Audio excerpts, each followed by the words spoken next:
Your studio management software is like the backbone of your business. It's where you schedule classes, manage memberships, handle payments, and so much more.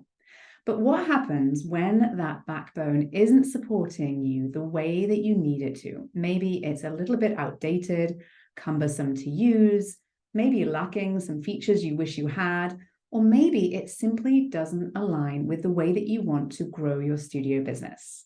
That's when you know it's time for a change.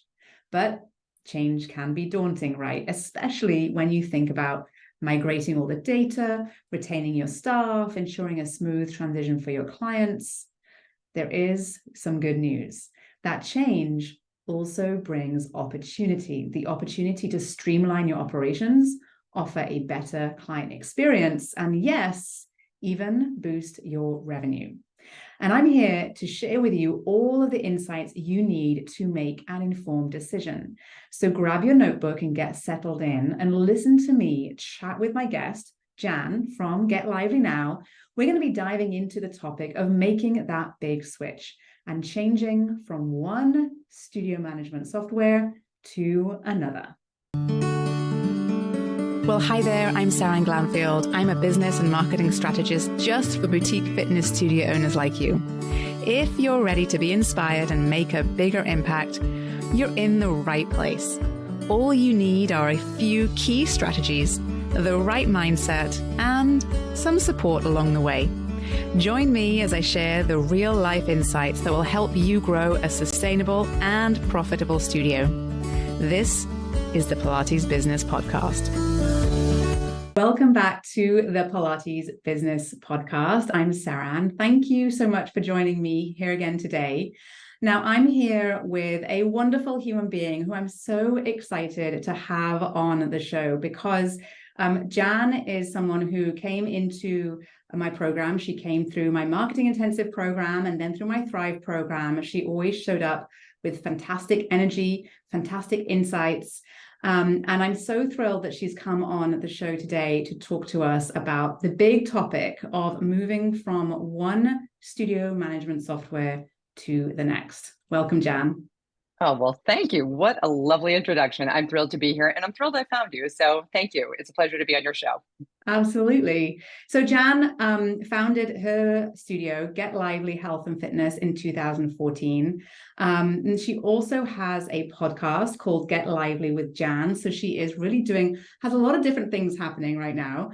But Jan, why don't you tell us a little bit about your business and how it's evolved since you founded, and then a little bit about what it looks like today, because I think it's shifted, right? Like all of our businesses have.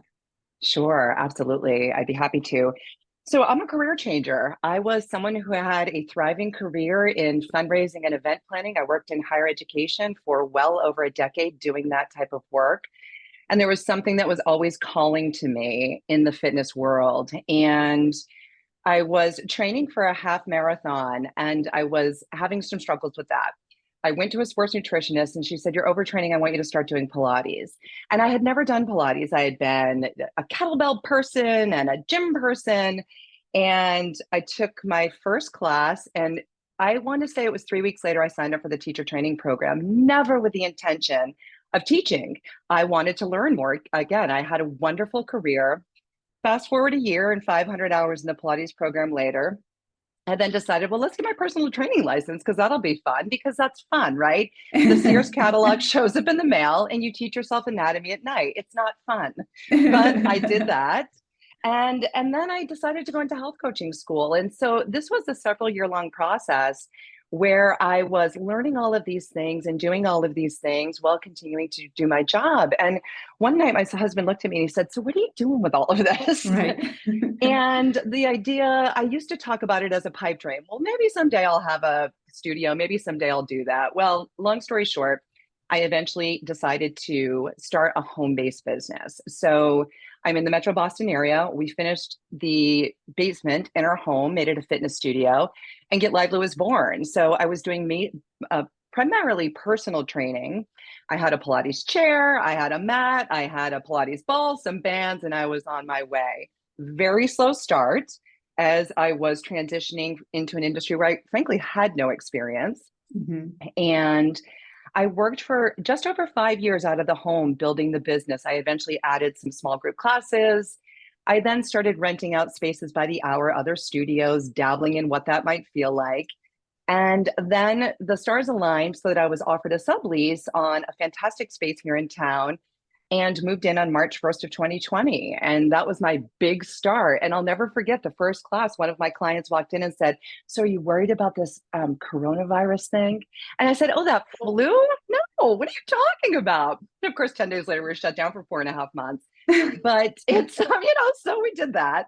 And managed to work our way through it. I don't know. I'm laughing now, but all of you who are listening who've been through this know it was a slog. It was a tough 3 years. And we just kept climbing and building. And I offer small group training in both Pilates and HIIT and TRX and strength training. And we were in that space for 3 years until the dance company that we were subleasing from, unfortunately, became another COVID casualty and they had to close. And so we were lucky enough to find a new space here in town, and we moved in on April 1st. And one of the big shifts that's happened in our business since moving into that space is we have become much more of a community destination, as I like to say. Beyond coming and getting a great workout and smiling along with your friends, we're starting to host birthday parties. People are saying, "Can I have my birthday here? And can I have the 8th grade class fundraiser here?" And so we're starting to do lots of things like that. We've got a lot of our clients who are starting to dabble in their own side businesses. So we had a charcuterie workshop this summer. One of the gals came in and we made charcuterie cups. We've got another one coming up in a month where we're doing a fashion pop-up. So our studio has become a place where it's a place you go to get lively in a variety of different ways. And for so many, that is showing up and sweating and smiling and getting your workout in. But also we're becoming a lot more than that. It's a place where you celebrate, network the events of your life. Amazing. I love it. I love it. It's so fascinating because I think that the more that we lean into as a business owner, the more that we lean into the things that light you up, the more joy that you get from your business, for sure, but also the more you find the people that you are most destined to work with and come into your world, into your community. And so it's so wonderful that you are leaning into that more and more, because it is going to serve you. Absolutely. Absolutely. So now, like so many studio owners right now, you grew up with, like we all did, a particular software that was the go-to for many years.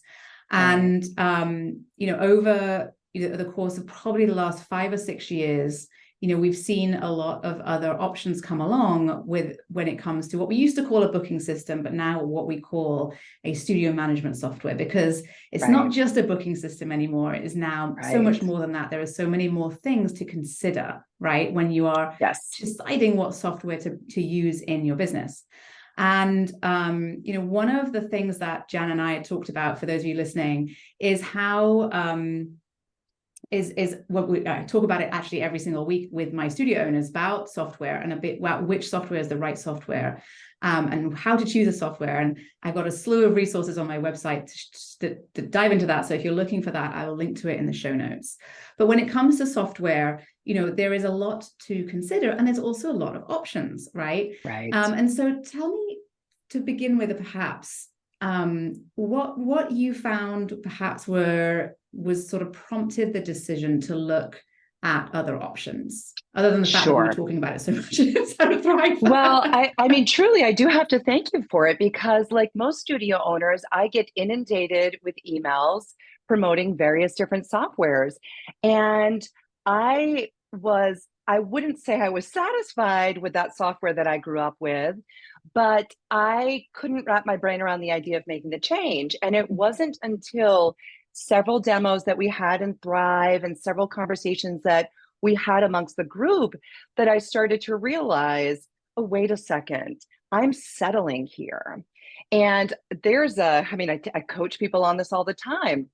I hear clients say, well, I can't work out in the morning or I can't do this, so I'm just going to deal with this situation. Well, that's kind of how I was with my software. I had a mental block to it because I couldn't get over the mental hurdle of it's going to be so hard to make the change. And I coach people on change. So I said, Jan, why don't we do a little practicing what you preach here? And really this description you made of we had booking software and now we have studio management software. And that really is the transition that I have felt. And so as I went through several of the demos that you had provided in our group, I then booked several on my own one-on-one. I was seeing that, and I was seeing how we could leverage technology in a way that I was not able to in the software that I was using. And so it started to open my eyes to the possibility of how I could engage with my clients in a different way, the ease of doing the types of things that our studio is now doing. All of these events and things that I'm talking about, that was fairly challenging in the other platform. And in trying to send links out and then people prompted to create accounts and all of these things, I will say that is one of the bigger differentiators between some of the older platforms and some of these newer players in the space, is that clients can register for something without having to create an account or download an app for that matter. Right. And so that makes things, it eliminates that speed bump where you have someone's attention and they're looking at something you give them, and then all of a sudden their phone is challenging them because the link won't open or it's prompting them to create an account or whatever, and then they're just on to the next thing. So that was something that I was really looking for, and what I will say some of the newer players are really doing quite well. Yeah, absolutely. You know, I talked about this quite a bit whenever we talk about software inside of Thrive, which is that, you know, we often build our businesses, or have perhaps built our business with the available software, right? And we've offered things in a way that is only fit with what that software has facilitated, right? Right. But when we think about perhaps more about, if we kind of take away the software, if we take the software off the table and we say, okay, how do we want to build our business, ignoring whether or not that fits with the software, and say, what do we want to do in our business? What do you want the clients to do? What do you want to sell? How do you want to sell it? When do you want to sell it? What do you want the customer journey to look like? Right. Then what I find is that you become not just a better business person because you're thinking about your business from a different perspective, but you're no longer this cookie cutter situation. Right. And you're no longer comparable to anyone else down the street, because it's not just like a price 10 pack versus 10 pack price point that's different, right?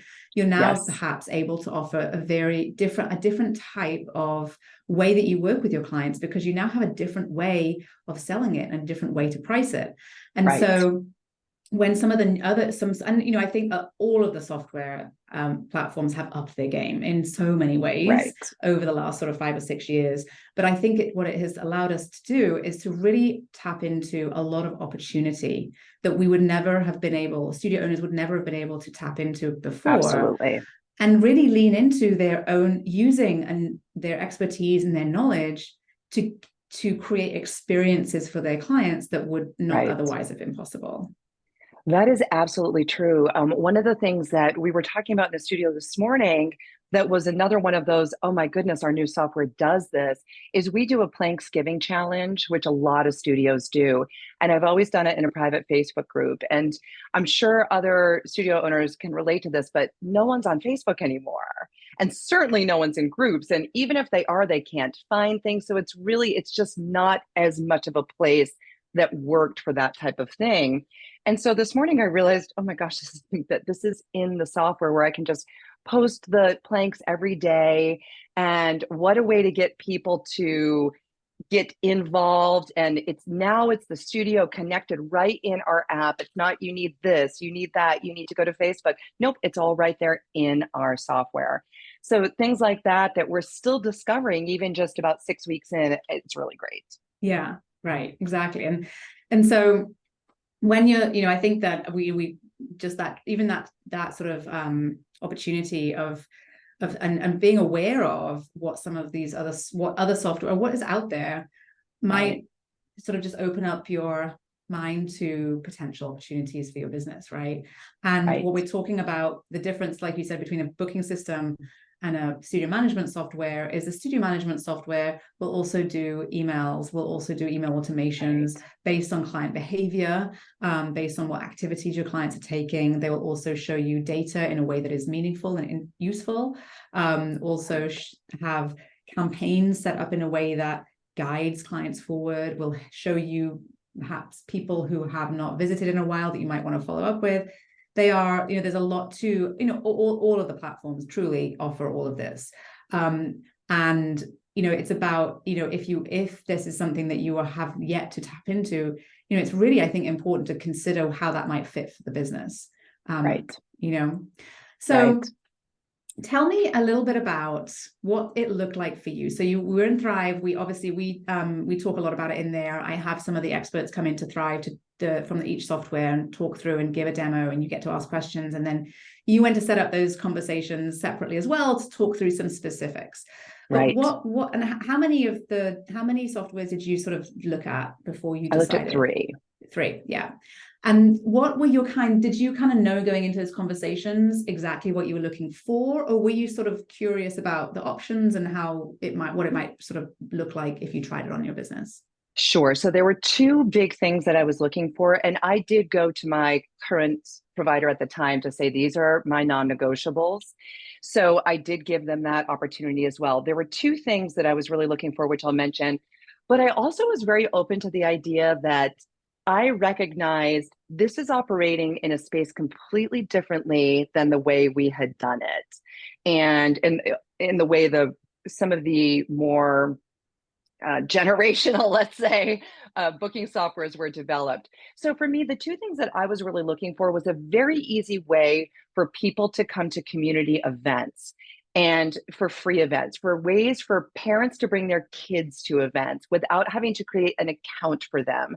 So I was looking at things that were really simple in terms of like free community-driven events. That was number one. The second thing was the automations. I was doing everything manually, like so many people are. You have your 2-week intro offer, you're texting from your phone, if you remember, you're sending an email that you cut and paste from a sent item from the last intro offer. I'm sure many of you are more organized than that, but I think many of you were doing it exactly like that. Yeah. And I knew I was losing people in the process. And so I was eager to have that automated. I was also eager to get to a place where I wasn't selling 10 packs and then they languish for 3 months, that we're getting people in again and not reliant on me texting them and doing all of that manual communication. So the automations and the flexibility to do classes and programs and really easy registrations, those were the two big things I was looking for. Mm-hmm. Now, some of the surprises that I have been very excited to experience, the reporting. Yes. I just absolutely love what I can see. It is so easy to find information. I love how easy it is for me to change things around and use the system. I have a background way back, .com. I started in content management. And so I know this stuff 20 odd years ago, but still I understand how these things work. And I will say I could never find anything on my old platform. So there was a lot of stuff that I just didn't do. Yes. So I've really appreciated the ease at the interface. Yeah, it's so important because you've got wearing a lot of hats. You're not going to do something if it's too difficult. Right. We don't live in that age anymore. We have too many other things to do, for sure. Right. Yeah. So then you picked your partner, your platform, your new best friend. And what did the process look like after that? How long did it take? What did you do? What did you wish you'd done? Sure. So I was dreading it, to be perfectly honest, because anytime we are transitioning data from one system into another, I have a client base that is, generally speaking, 40 plus in age, and outliers on either side of that 40 to 50 range. So I have people that are very tech savvy, a small pocket, and then some who are like myself, not always so savvy at times. So I was concerned about the transition. I was concerned about the movement of the data. And I will say it went more smoothly than planned.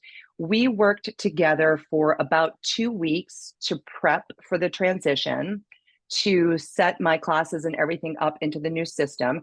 I will say, and I strongly suggest that all studio owners consider this, I took the opportunity to raise my prices. And again, that's thanks to you and the work that we do in Thrive. You're always encouraging us to look at that. And so I did raise my prices as part of it. And so it was about 2 weeks to work on all of that.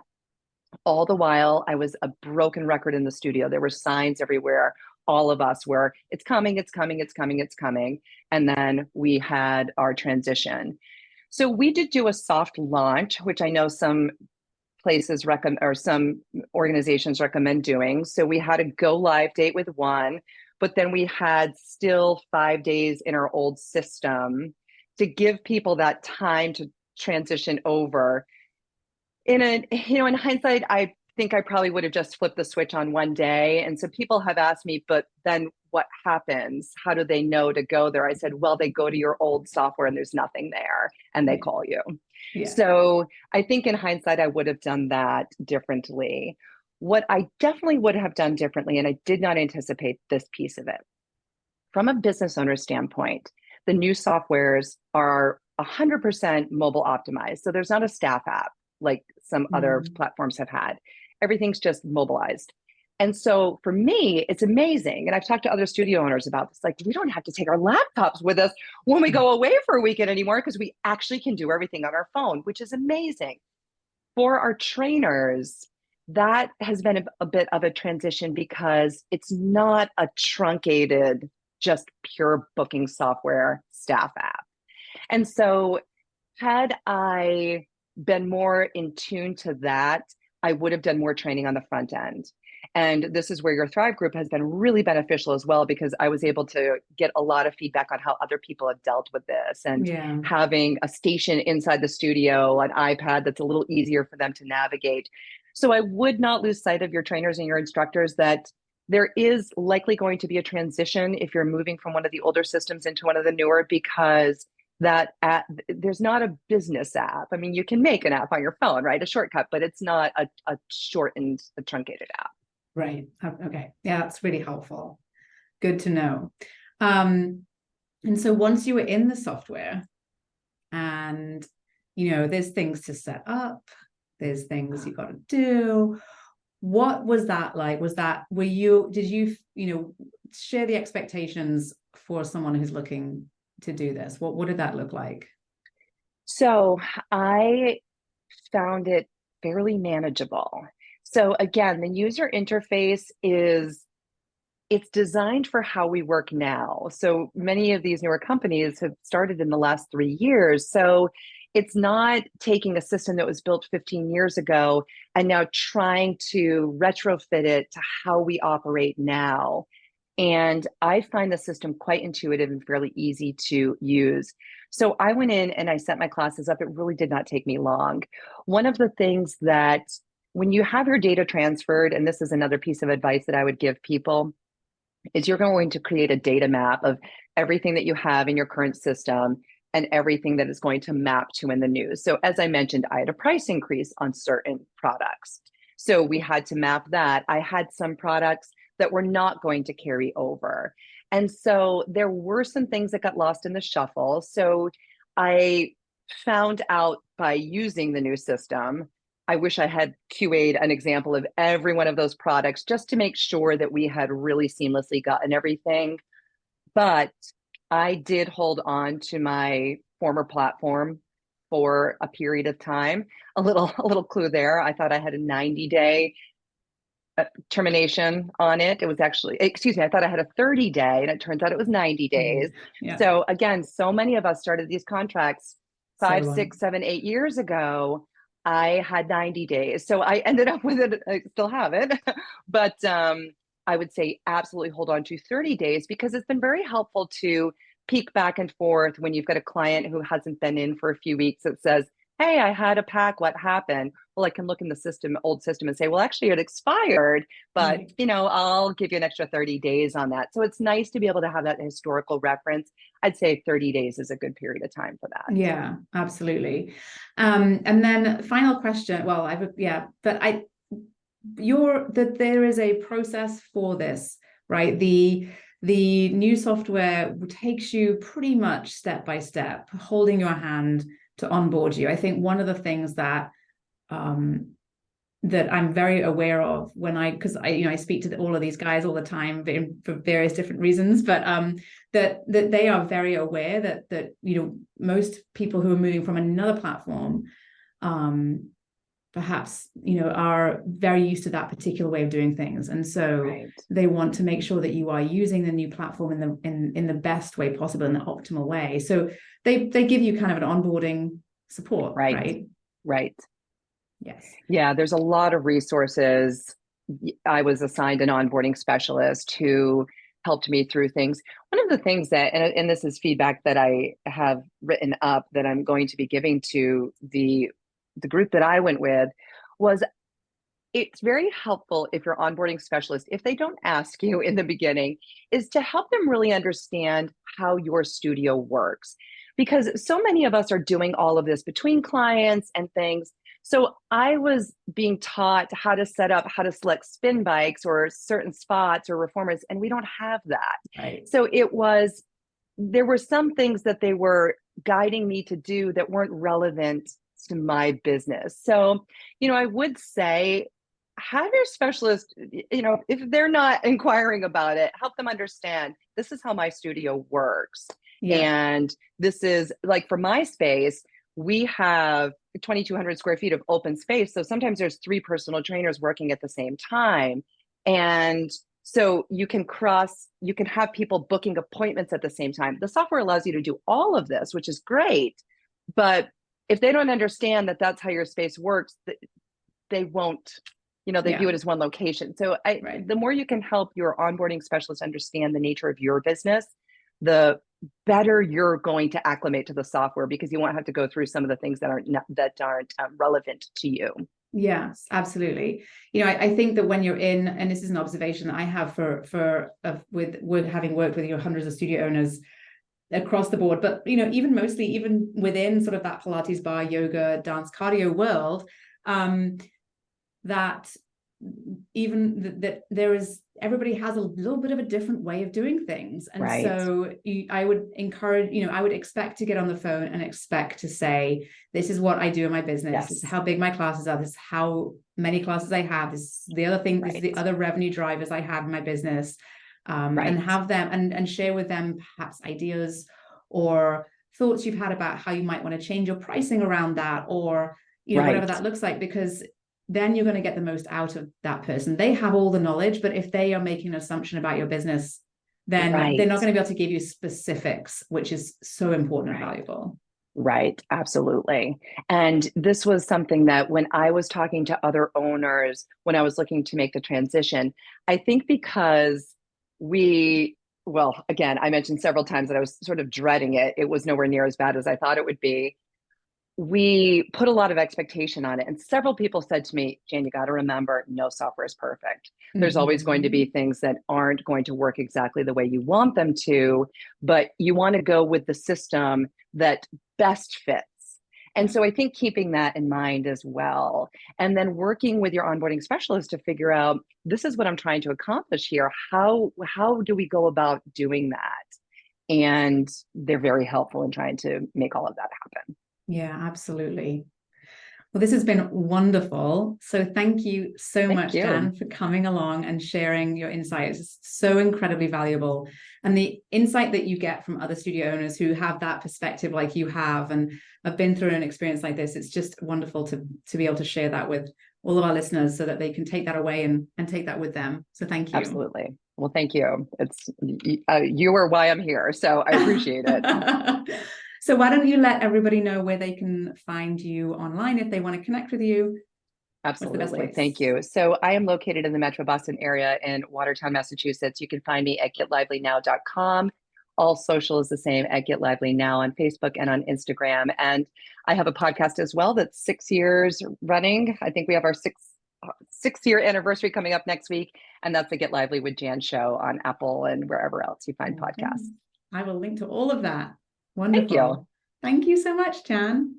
Thank So you. if you enjoyed what you heard today and you're thinking about moving softwares, just remember that it's a little bit like moving from the UK to the US, like I have done. They speak the same language, you're in the same industry, you think they're going to do the same things, but things are a little bit different. So you might have one thing in one piece of software that is not in another, or you might have another thing in another software that is in the other. You want to make sure that you are asking all the right questions as you go and perhaps explore what options are out there for you. And like I said, I have got an abundance of resources on the spring3.com website, as well as on YouTube, as well as if you listen back to some other episodes of the podcast, you can listen in to some interviews with some of the other software providers as well. But if you've got a specific question, by all means, get in touch. I'll be happy to answer. Thank you so much for listening.